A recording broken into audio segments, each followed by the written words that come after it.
तरह हमेशा की तरह सरकार ने शहीदों के परिवार वालों को सम्मानित करने का फैसला लिया है और यह हमारे बटालियन के लिए गर्व की बात है। कैसन गर्व सर? कुछ नहीं क्या वाला ऐसा गर्व से और ना ही ऐसा सम्मान से। शहीदन के चिता पर दस्तों इस राइफल के सलामी दगला से कैसे उनके आत्मा की शांति मिल जाए। अरे हम पूछा था नहीं ऐसे कहा होके वाला बसा। टीवी पर नेता लोग के संवेदना प्रकट कैला से कैसे शहीद के घर वालों के आंसू पोछा जाए, उनका दर्द कम हो जाए। शहीदन की आत्मा की शांति तब मिली जब गोली सलामी में जीता पड़ना दुश्मन की छाती पर दागा जाए। 125 करोड़ हो जा, अगर हिंदुस्तान के 10 जवान बॉर्डर पार कर गई ना तो पाकिस्तान के लाश दफन करे खातिर कफन भी अमेरिका से भीख मांग के बढ़ जाए। देखो बेटा, तुम्हारे अब्बू के हमारे ऊपर बहुत एहसान है,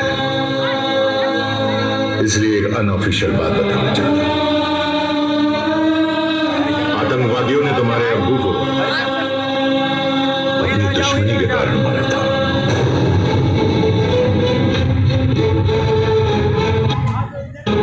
उस इलाके में 4 कैंप और थे, मगर हमला सिर्फ उसे टारगेट करके किया गया जिसमें तुम्हारे अब्बू थे। तालिबे पाक ने इस हमले की जिम्मेदारी लेते हुए मोहम्मद अली की मौत के पीछे अपने कमांडर अब्दुल सलाम की मौत का बदला उठाया।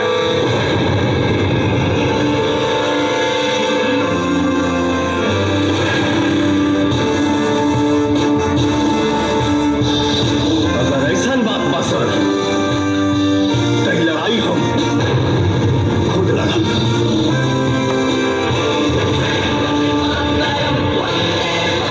जंग के दौर हुई, लहू से लाल लाहौर हुई, तिरंगा लहराए दुश्मन के छाती पे, देश के माटी के।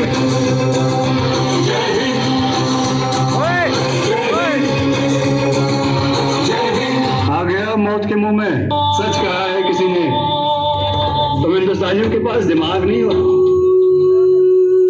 अगर दिमाग होता तो मौत को दावत नहीं देते। दिमाग की तो बात ही मत कर। जितना तुम पाकिस्तानियों का दिमाग होता है ना, उतना हम हिंदुस्तानियों का खराब रहता है। तो हमारे सामने हमारे मुल्क में आके हमारी तौहीन करेगा। पहले तेरे टुकड़े करूंगा, फिर तेरे हिंदुस्तान के। हवाओं में जहर खोलने वाले सुन, फिजाएं हमारे इशारों पे बदलती हैं। तू क्या मिटाएगा हस्ती हिंदुस्तान की? हम शेरों के जिगर में मां भारती बसती है। लगता है तुम लोग भूल गए। संसद, कारगिल, 26/11 और अभी ये ताजा जख्म। हमने अपने इशारे पर तुम्हारे मुल्क को दहला दिया और अगर जरूरत पड़ी तो फिर से दहलाएंगे। लहराएंगे तिरंगा अब सारे आसमान पर।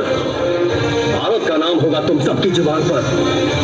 ले लेंगे जान एक एक की गीदड़ बना के, जो आंख उठाएगा हमारे हिंदुस्तान पर। ये भारी भरकम डायलॉग काहेला मार रहे हो यार? मामला बिगड़ गई तो उखाड़े खातिर हंड पंपो नहीं थे। चुप। यह तुम्हारा झंडा है, इसे हमारे सामने जलाओ।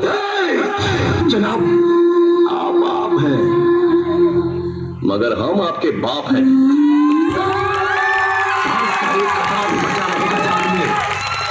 आज नहीं आने देंगे तिरंगे की शान में।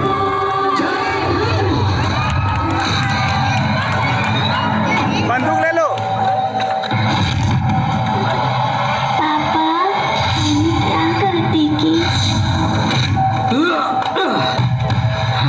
पैर से आ जा।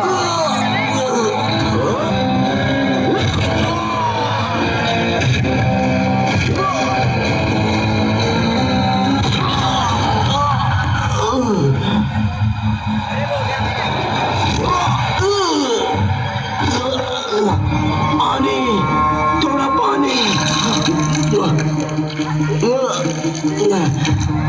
पी ले। पी ले। पानी तो इंसान पीते हैं, खून पीता है तेरे जैसा एक हैवान। इसी खून के लिए तू पूरे देश से लड़ रहा है ना? बेगुनाह लोगों के गले काट कर अपने मजहब को बड़ा कर रहा है। तेरा मजहब लाखों करोड़ों बेगुनाह लोगों की जानें लेना सिखाता है। तेरी पाक किताबों में ये लिखा है कि लोगों की हत्या कर, बेगुनाह लोगों की बलि चढ़ा। बता, क्या तेरा मजहब ये सब सिखाता है तुझे? हाँ, तूने अपने ही देश में स्कूल में घुसकर 150 बेगुनाह बच्चों को मार दिया, तो क्या इससे तेरा खुदा खुश हो गया? तेरी पाक किताबों में लिखा है कि परम दयालु और करुणामयी को मालिक कहते हैं। लेकिन जो लोग तुम्हारी बातों को नहीं मानते, तुम उन लोगों का गला काट देते हो। क्यों? मालिक ने ऐसा कहा है। हमारे देश में देख, इस तरह हिंदू मुसलमान नहीं जी रहे, सब इंडियंस बनकर जी रहे हैं।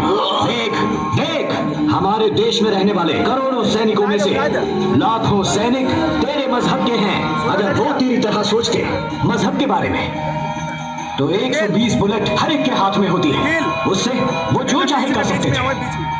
हजारों होटल चलाने वाले, फल फूल बेचने वाले मुसलमान हैं। एक दिन भी धर्म ही सब कुछ है, ऐसा उन्होंने नहीं सोचा। और हमारे देश में हम ऐसा सोच भी नहीं सकते। हिंदू दूध देता है, मुसलमान चाय बनाकर देता है। ये है संबंध मेरे देश में। मजहब और जिहाद के नाम पर तुम लोग ये सब क्यों कर रहे हो? किसी भी मुस्लिम देश में भगवत गीता प्रिंट नहीं होती, लेकिन हमारे देश में तो गीता और कुरान एक साथ प्रिंट होते हैं। हिंदू भी उसे पढ़ता है और मुसलमान भी उसे पढ़ सकता है, पर तुझ जैसे जिहादी के दिमाग में ये बातें नहीं उतरेंगी, वरना आज ऐसा आतंक होता ही नहीं। सुन ले, तेरे जैसे करोड़ों जिहादी मिलकर भी मेरे देश के 130 करोड़ लोगों का कुछ नहीं कर सकते।